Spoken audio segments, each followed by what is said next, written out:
Сегодня обзор конвекционной печи Gemlux.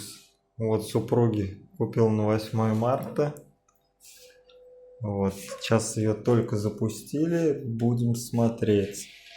Здесь вот такие кнопочки, кнопочка запуска, переключение программ. Это верхний, нижний, оба, хлеб, пицца, курица.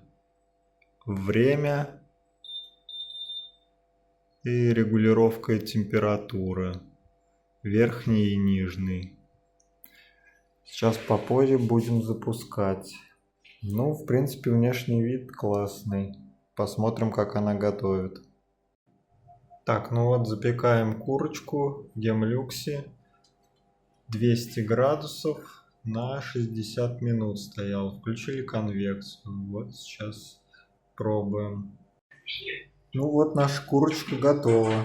Выглядит очень аппетитно.